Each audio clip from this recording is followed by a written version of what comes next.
Welcome back. In this video we'll be talking about the 5 different mechanisms of how somebody will be pregnant with twins. So first let's talk about some basic physiology behind implantation and fertilization. So once ovulation occurs, and assuming fertilization was successful, the ova will transform or mature into a zygote, and the zygote will mature into a morula, and the morula will mature into a blastocyst, and the blastocyst will be implanted into the endometrial wall to form a fetus. So in short, ovulation will expel the ova into the fallopian tube, it will be fertilized, then goes as zygote, morula, blastocyst, and implantation. Now twinning can occur in any one of these 5 stages, and we'll look at them one by one. The first scenario is ovulation of 2 separate ova either from the same or different ovaries. And assuming fertilization have occurred successfully for both ova, both of them will be implanted into the endometrial wall separately, and both of them will grow into a separate fetus. This carries the possibility of having female and male newborns at the same time. Keep in mind that these 2 twins that have been born at the same time do not necessarily have the same genes, as they both have originated from separate ovas and separate sperms.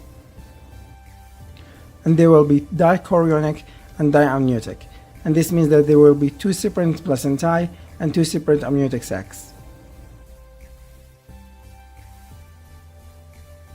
The second scenario is after successful fertilization of the ova, it will divide into 2 separate zygotes, and each will mature separately and implant separately.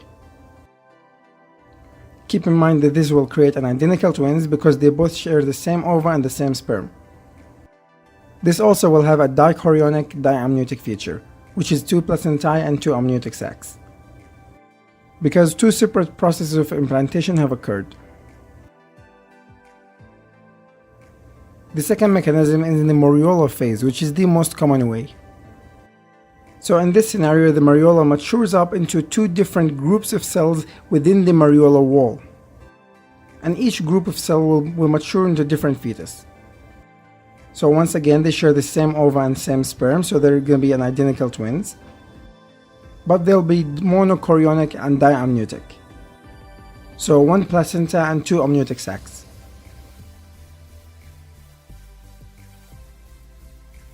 Similarly, in the blastocyst phase, the blastocyst will mature into 2 different groups within the blastocyst wall, and each group will mature into a separate fetus. So again, they share the same ova and the same sperm, so identical twins, and they will be monochorionic and monoamniotic, so 1 placenta and 1 amniotic sac.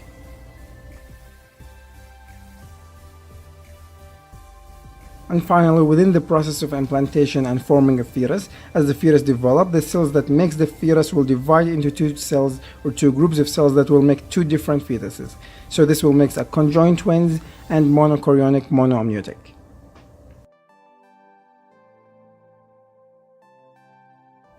Alright guys, that's everything I've got. I tried to use simple physiology and simple terminology. Hopefully I made this easier for you, and see you guys later.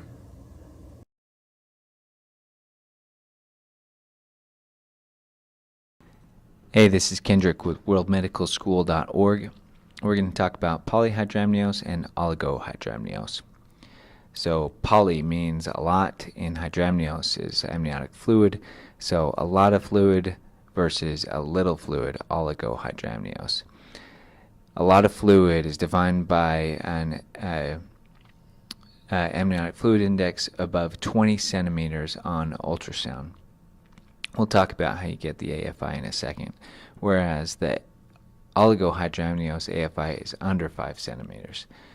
So if we're thinking about causes, what could make a little bit of fluid versus a lot of fluid in the amniotic sac here? So one simple way to look at it would be to picture yourself in a big balloon full of water, and if you are unable to get any fluids into your body, then that would lead to there being more fluid outside of the body. Whereas if you're able to get fluid into your body but not out of the body, then that would be less fluid outside in your balloon that you're in, and more fluid inside. So that's a simplistic way to look at it, and it's probably not really an accurate way to look at it, but it's a helpful way to remember that if you have problems to your upper GI system, like duodenal atresia or a TE fistula, a tracheoesophageal fistula, it means you're not going to be getting fluids in. So this fluid is stuck outside, and so you get a lot of fluid on the outside. Again, that's not necessarily the real reason that that's happening, but it's an easy way to remember it.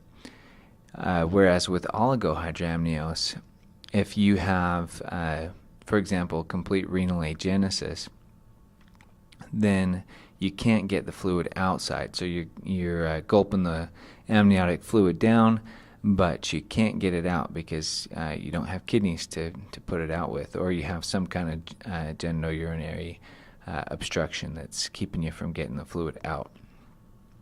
So those types of things can contribute to polyhydramnios and oligohydramnios.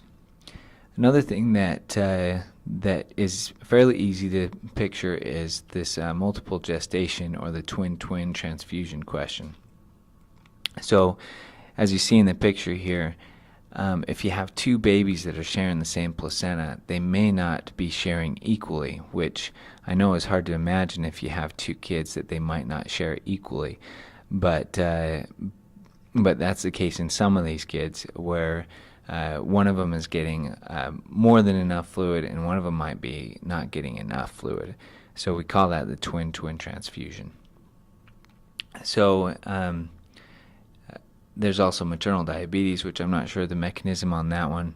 And let's see, rupture of membranes, which can be a normal reason that we have oligohydramnios. But if it happens too early, of course, that's not a good thing. So the diagnosis is made with this AFI, the amniotic fluid index. The way that they do this is, I tried to look for a good picture of this, but I couldn't find one. On the ultrasound, they measure the deepest pits in 4 quadrants. So basically, they're measuring from the top of the amniotic sac down to the deepest level. So this, as you can imagine, is a little bit dependent on the position of the baby, which makes it a little bit inaccurate, but it's one of the best things we have. So you take those the deepest pits in each quadrant and you add them together. And if that number is greater than 20 centimeters, then you're polyhydramnios. If it's less than 5, it's oligohydramnios.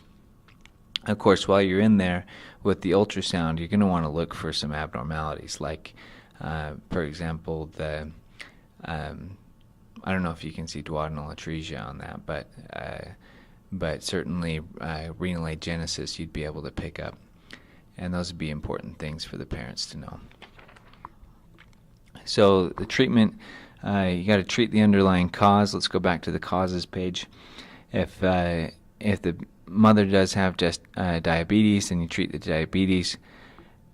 Isoimmunization can, of course, be prevented with ROGAM. And the other thing that oligohydramnios can be treated with is just adequate fluids. So some of the complications, if we have these conditions, would be preterm labor with polyhydramnios, fetal malpresentation, which I think should probably apply to both. I'm not sure, but certainly polyhydramnios, and cord prolapse. And the oligohydramnios presents with a greater increase in mortality than polyhydramnios, and just more problems in general. You get musculoskeletal abnormalities, pulmonary hypoplasia, which both of those are actually part of this Potter syndrome. Potter syndrome is often used to describe the characteristic facies and the pulmonary hypoplasia and other musculoskeletal abnormalities that are associated with complete renal agenesis. But a lot of times people use it today just to mean any of those problems caused by oligohydramnios. And umbilical cord compression and intrauterine growth restriction, which we recently talked about. So thanks for our twin-to-twin picture by Kevin Doofendak.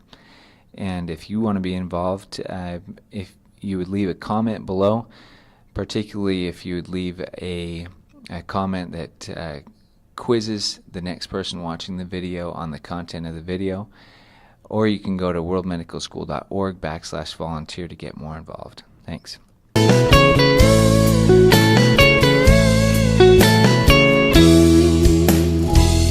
หอบใจโซโซมาวัดตะโกกราบหลวงพ่อรวยการเงินมันติดชีวิตมันป่วยตัวช่วยไม่มีเลยพ่อ